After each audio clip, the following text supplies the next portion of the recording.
ഈ കേരള മാതൃക എന്ന് നമ്മൾ ദീർഘകാലമായിട്ട് കേൾക്കുന്നുണ്ട്. അമർത്യ സെൻ കഴിഞ്ഞ ദിവസം പറഞ്ഞല്ലോ, അദ്ദേഹത്തിൻ്റെ ചെറുപ്പകാലം മുതൽ അദ്ദേഹം കേരള മാതൃകയെക്കുറിച്ച് എഴുതുകയും പ്രസംഗിക്കുകയും ചെയ്യുന്നു. ആ കേരള മാതൃക ഇപ്പോൾ വികസിച്ചു വന്നു എന്നതിൽ വലിയ സന്തോഷമുണ്ടാകുന്നത്. അത്തരമൊരു കേരളത്തിൻ്റെ നവീന മാതൃകയാണ്, അല്ലെങ്കിൽ തനതു മാതൃകയാണ് കിഫ്ബി. അത് കേരളത്തിൻ്റെ ഒരു ഇന്നൊവേഷനാണ്. എപ്പോഴാണ് നമ്മൾ കിഫ്ബിയുടെ സാധ്യതകൾ ഉപയോഗപ്പെടുത്താൻ ഈ 10 വർഷത്തിനിടയിലാണ് ഏറ്റവും കൂടുതൽ ഉപയോഗിച്ചത്. 99 കിഫ്ബി രൂപീകരിച്ചെങ്കിലും അതിന് ഇടയാക്കിയ സാഹചര്യം ഈ ബജറ്റിനകത്ത് നിന്നുകൊണ്ട് വലിയ അടിസ്ഥാന സൗകര്യ വികസനത്തിന് ഫണ്ട് കണ്ടെത്താൻ കഴിയാതെ വന്നപ്പോഴാണ്.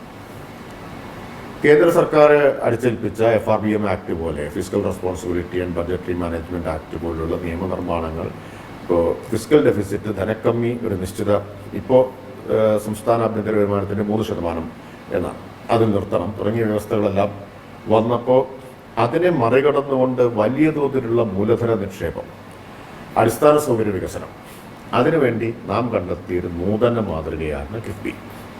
നേരത്തെ കിഫ്ബി ഉണ്ട്, പക്ഷെ അതിനെ ആ നിലയിൽ ഉപയോഗിക്കുക എന്ന്. അതിൽ ഏറ്റവും പ്രധാനപ്പെട്ട പ്രശ്നം കേരള വികസന മാതൃകയുടെ ഒരു പരിമിതി. നമുക്ക് വിദ്യാഭ്യാസം, ആരോഗ്യം തുടങ്ങിയ മേഖലകളിലെല്ലാം വലിയ പുരോഗതി കൈവരിച്ചപ്പോഴും ഇൻഫ്രാസ്ട്രക്ചർ ഡെവലപ്മെൻറ്റിൽ നമ്മൾ പിന്നിലായിരുന്നതാണ്.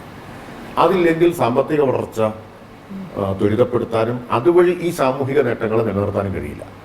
ഈ സാമൂഹിക നേട്ടങ്ങളെ നിലനിർത്തണമെങ്കിൽ തന്നെ സാമ്പത്തിക വളർച്ച ഉണ്ടാവണം. സാമ്പത്തിക വളർച്ച ഉണ്ടാവണമെങ്കിൽ വൻതോതിലുള്ള ഇൻഫ്രാസ്ട്രക്ചർ ഡെവലപ്മെൻ്റ് ആവണം. അതിന് ഹ്യൂജായിട്ട് ഇൻവെസ്റ്റ്മെൻറ്റ് വേണം. അപ്പോൾ അതിന് സ്വകാര്യ നിക്ഷേപത്തെ മാത്രം ആശ്രയിക്കുക എന്ന് വന്നാൽ അതിന് ചില കാര്യങ്ങൾ നമ്മൾ വില കൊടുക്കേണ്ടി വരും. ഇപ്പോൾ റോഡിൻ്റെ കാര്യത്തിലൊക്കെ ആണെങ്കിൽ ടോൾ വരും, അങ്ങനെയൊക്കെയുള്ള പ്രശ്നമുണ്ട്. അപ്പോഴാണ് ഈ കിഫ്ബിയുടെ സാധ്യത ഉപയോഗപ്പെടുത്താൻ തീരുമാനിച്ചത്. കഴിഞ്ഞ 10 വർഷത്തിനിടയിൽ കിഫ്ബി കേരളത്തിൽ 1 ലക്ഷം കോടിയിലധികം രൂപയുടെ അടിസ്ഥാന സൗകര്യ വികസന പദ്ധതികൾ ഏറ്റെടുത്തു കഴിഞ്ഞു. അത് സാധാരണഗതിയിൽ നമുക്ക് ചിന്തിക്കാൻ പറ്റാത്ത, അതാണ് വിസ്മയം എന്ന് പറയുന്നത്. യഥാർത്ഥത്തിൽ കേരളം ഉണ്ടായ ശേഷം ഇതുവരെ ഇത്രയും വലിയ, ആകെ നോക്കിയാൽ ഇത്രയും വലിയ അടിസ്ഥാന സൗകര്യ വികസനം നടന്നിട്ടുണ്ടാവില്ല.